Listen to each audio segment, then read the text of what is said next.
সেই লালন সাঁইজির আখড়াবাড়ি থেকে আমি পল্লী বাউল শিরিন সুলতান আপনাদের মাঝে উপস্থিত হয়েছি। দাদা, আমার ভোকালটা খুব কম, তাই একটু ভোকালটা বাড়িয়ে রাখবেন। আমার গলায় অত জোর নেই, একটু ভোকালটা বাড়িয়ে রাখবেন। তো আসলে আমি গান তেমন জানি না, গান গাওয়ার মতো ক্ষমতা আমার নাই। যদি আপনারা আশীর্বাদ করেন, যদি দোয়া করেন, তবেই আমি দুইটি গান গাইতে পারবো। আর আপনারা যদি আমাকে ভালোবাসা না দেন, আশীর্বাদ না করেন, দোয়া না করেন, আমার কণ্ঠ দিয়ে গান গাওয়ার মতো ক্ষমতা নাই, তাই না?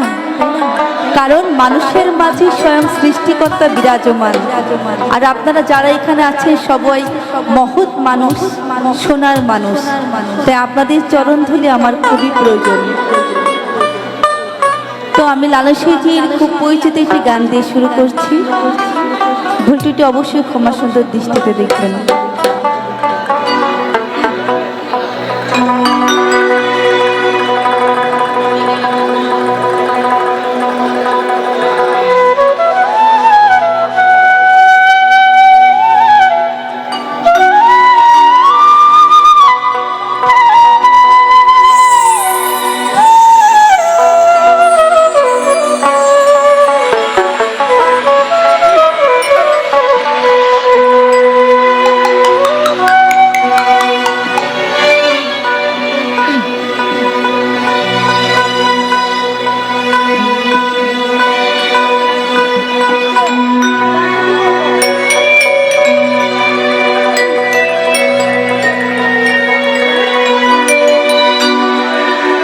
লালন সাঁইজি একটি ধর্ম দিয়ে গেছেন, মানবতা ধর্ম, মানুষকে ভজার ধর্ম।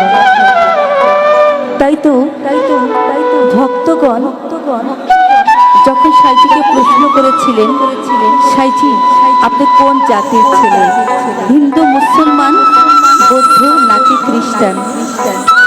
তো আজকে তিনি বলে যাননি বিধায় এই লালন সাঁইজিকে নিয়ে এত গবেষণা, এত কিছু চলছে। তিনি একটা ধর্মই প্রতিষ্ঠিত করতে চেয়েছিলেন, সেটা হচ্ছে মানবতা ধর্ম। আর এই যে যারা মোবাইল নিয়ে বসে আছেন, আমরা যদি মোবাইল ভিডিও না করে মনের অন্তর থেকে, অর্থাৎ সেই আরশিনগর দিয়ে যদি আমরা মানে ধরে রাখি, সেটাই মনে হয় সবচেয়ে ভালো হয়, তাই না?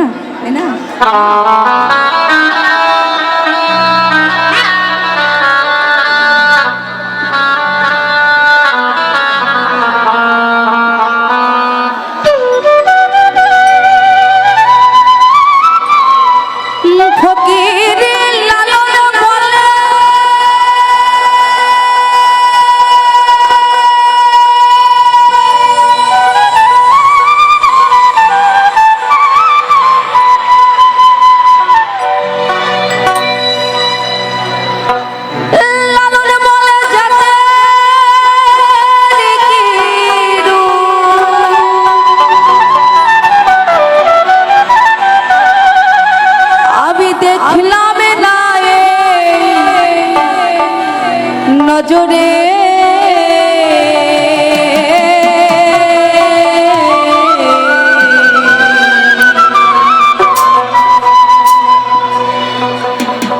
এই সংসারে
সংসারে সব লোকে কয় লালন কি জাত সংসারে সব লোকে কয় লালন কি জাত সংসারে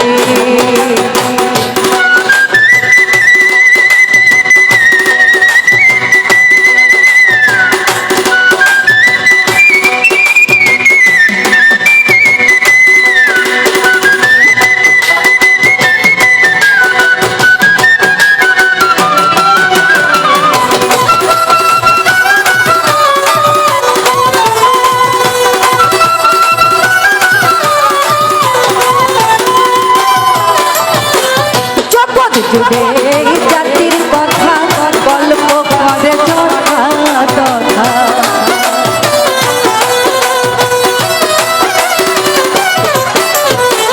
জগৎ যুগে জাতির কথা গল্প করে যথা তথা লালন বলে জাতির ভাতা লালন বলে জাতির ভাতা লালন বলে জাতির ভাতা ডুবাইছি সব বাজারে সংসারে সব লোকে কয় লালন কি জাত সংসারে সব লোকে কয় লালন কি জাত সংসারে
সব লোকে কয়